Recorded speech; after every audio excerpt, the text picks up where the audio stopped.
Score to go to Wembley, boys. Score to go to Wembley. Yeah!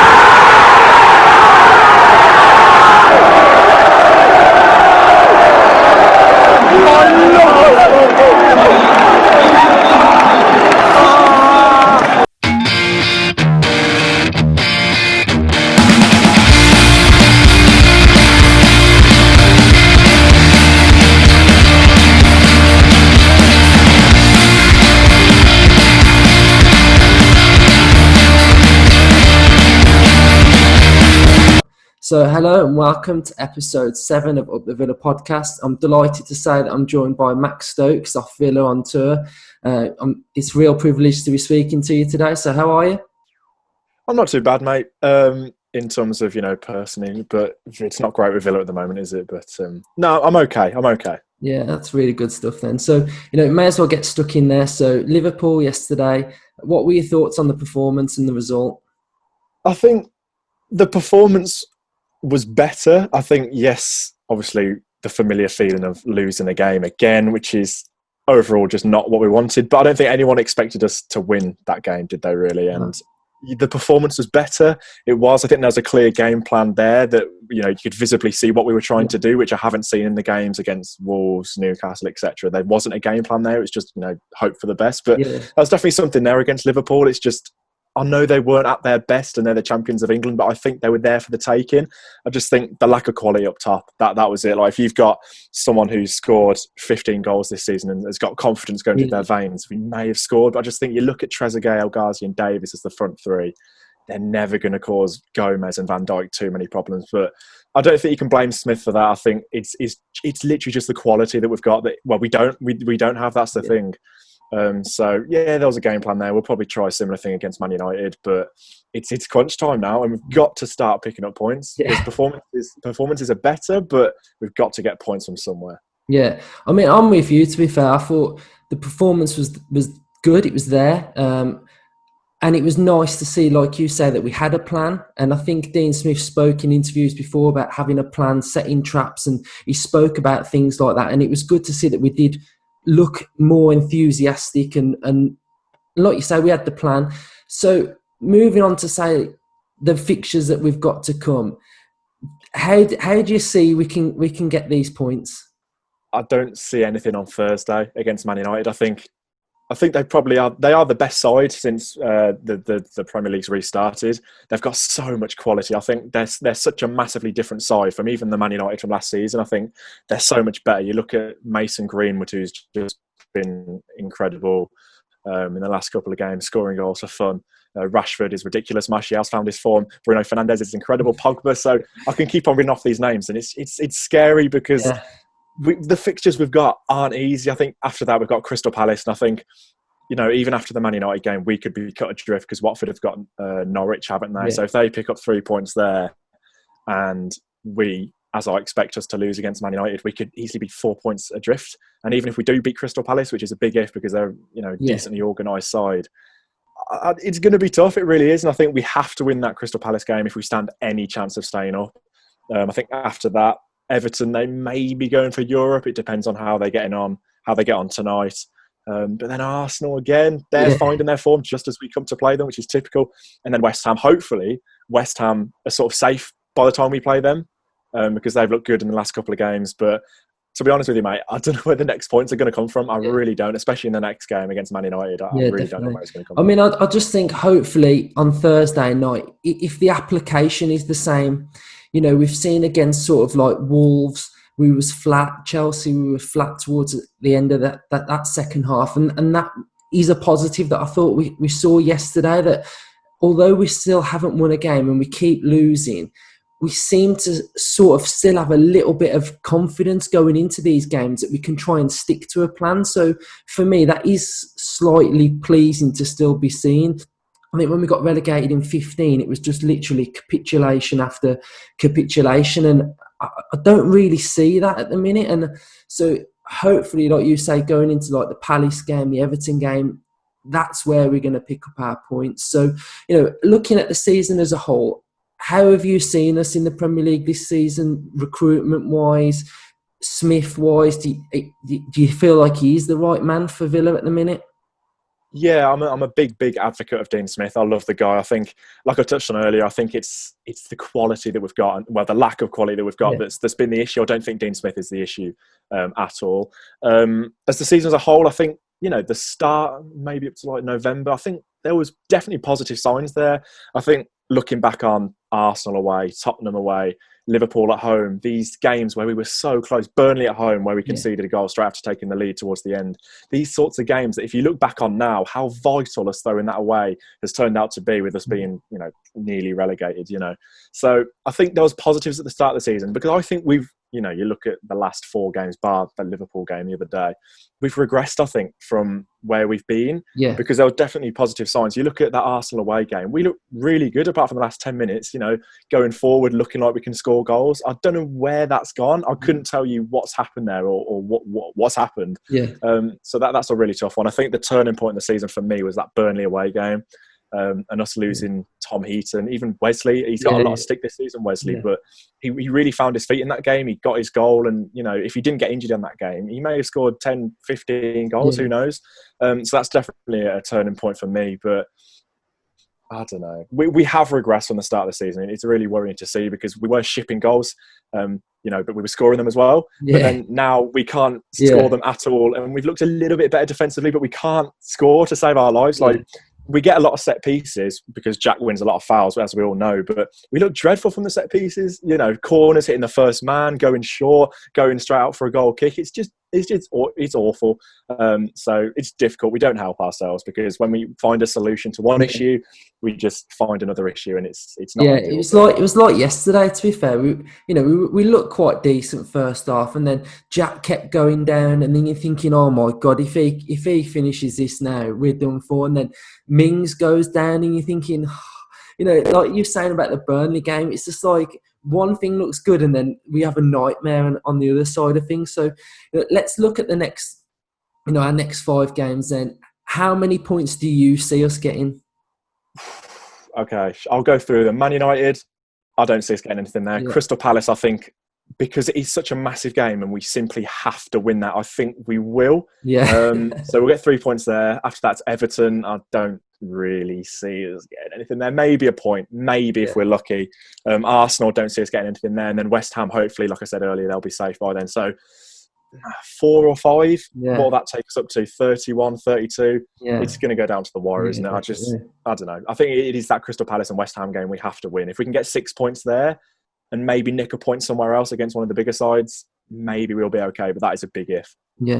So when I think of watching it at home, in my opinion, I feel like you are the only fan that has been most affected by this because you are literally racking up them miles up and down the country, whether it's Villa on tour or, you're ticking off your 95 clubs. So how have you found it at home watching Aston Villa? It's weird. It is so weird. Like, I think if anyone watching this goes on away days, like following Villa every single week, you'll know that you don't go on the away days to watch Villa because, most of the time this season, it hasn't been great. We've won 2 games away all season, but I still look forward to away games, not because I look forward to watching Villa lose. I think it's meeting up with your mates early in the morning, having a few beers on the coach, going to a pub, walking around cities you've never been to before.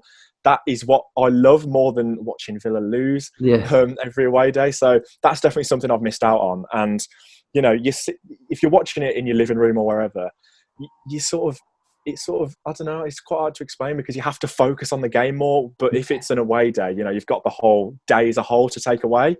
So, it's horrible. I don't like it. I'd rather be meeting up with my mates and getting the coach to God knows where. But, I've done as much as I can in terms of, making videos and stuff, trying to react as best as I can, trying to make it as entertaining as I can, because no one really wants to watch someone reacting to a game where Villa have lost again. But I try and make it entertaining. So, it's not nice. And hopefully we can get back in stadium soon because I really, really miss it. But we'll see. We'll see.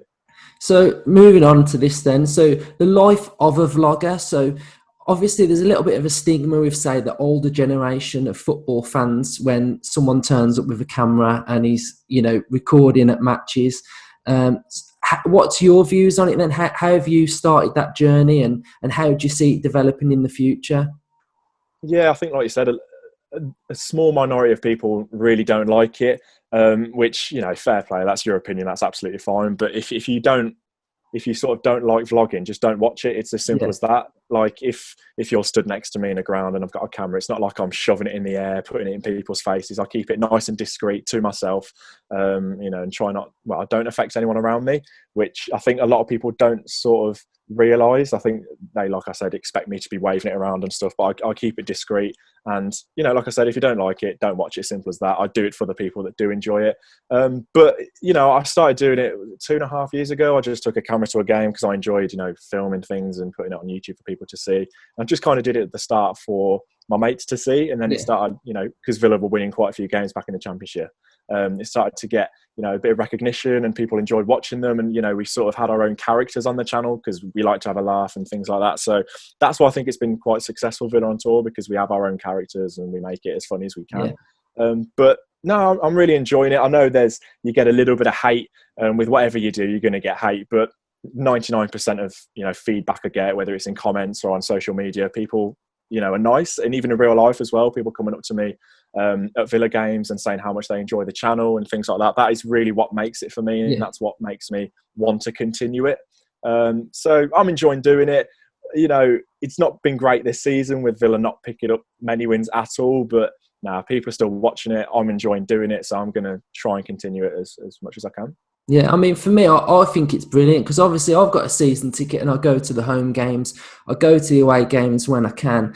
And one thing that stands out for me with it is if you were to type in, say, Villa 1995, the Champions League final that we won, you can't really find much content, can you? And I think what's great about vlogging and the things that you do is that you can relive the emotion of what it's like to actually be there. And like you say, we learn and we find out, the characters that you've got on board. But I just think it's great to see the day, see behind the scenes at different grounds, and especially to see what you get up to, really. I do enjoy them more, obviously, when we win. I think when you're watching it and when you know that you've won, it's such like a memorable experience. I think when you're watching them and you've lost, it's like, oh no, like it's just dreadful to see us lose and stuff. But I think it's great, and I think it's good that say like fans that can look back at like the playoff final when we won and remember the day, looking through what you went through as well. So I mean, I love them. I think they're really good. Is there any grounds that like you really want to go to and experience, like some derbies or?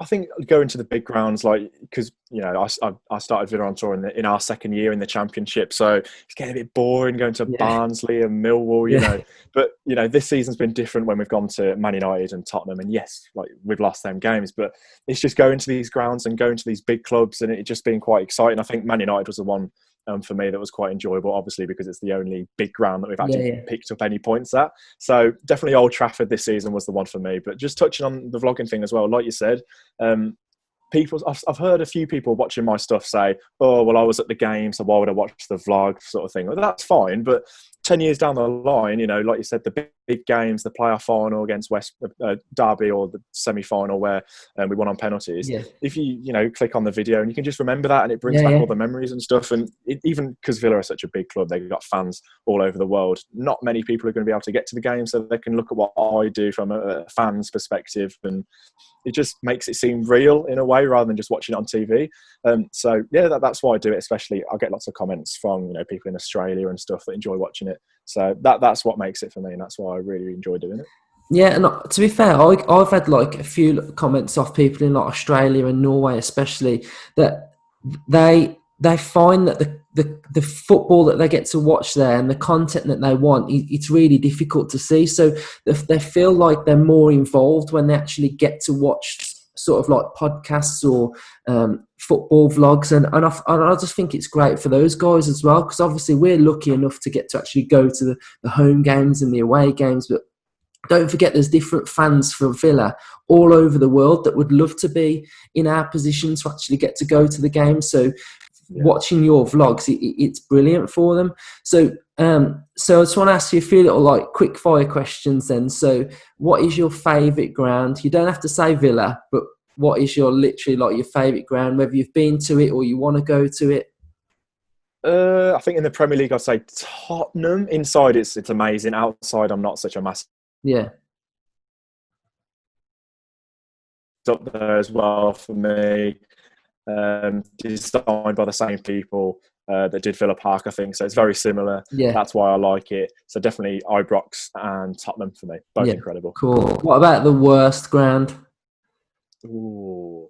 Do you know what? This season with Villa, I'd probably have to say Crystal Palace. Really? Like the concourse is weird. It's sort of like an outside concourse that you go through a gate to get to, and then just inside, it's just. I like old grounds. Don't get me wrong. I love old grounds, and I don't really like the new style sort of bowl stadium. I'm not about that at all. But there's a line between a traditional old ground and then just Crystal Palace where it's literally ready to crumble. And if you're sat at the back, the ground is like that. Like it's not very steep at all, so you can't see anything. So I'd probably have to say Crystal Palace because it is literally crumbling. Yeah. See, to be fair, I'd say especially for the away end, I don't like the Molineux. No, not at all. I hate the away end. So flat there, isn't it? Because you're all along the side, you can't make any noise. It's awful. It's horrible, that is. So, best player that you've seen? Ooh, best player that I've seen? Who have we played that's been quite good? Do you know what? I'm trying to wrap my brains. Like against Liverpool, I think Mo Salah was dreadful. So I don't think anyone from there. You'd probably have to say someone from Man City. I think Kevin De Bruyne. I know we shipped 6 against them, didn't we? And I think, was it the 3rd goal in the first half? I can't remember. I've lost count. But some of his passes are absolutely ridiculous. And I think there's no one like him in the Premier League. I think he's the best player in the Premier League. And just watching him on TV, some of the passes, and he's so calm on the ball. So definitely Kevin De Bruyne. I think he's probably one of the best players in the world. He's an absolute joy to watch. Incredible. Yeah, he's such a good player. So just going to get your final thoughts then. So what do you want to see from Villa now, the remaining 5 games? I want to see a bit of fight. You look at West Ham against Chelsea. We're all expecting Chelsea to win that game. And, you know, West Ham probably were going into it thinking we're going to lose. But the fight that they showed, they had a clear plan and they were just getting in Chelsea's face. They were like, we're not going to roll over easily for you. So I just want to see that from Villa. A bit of fight, you know, going in with a few hard tackles, showing a bit of passion. Because we haven't seen that.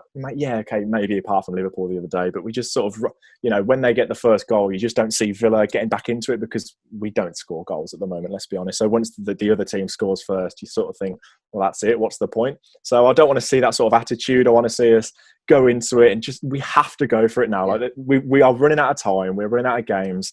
So we just have to go for it. We have to.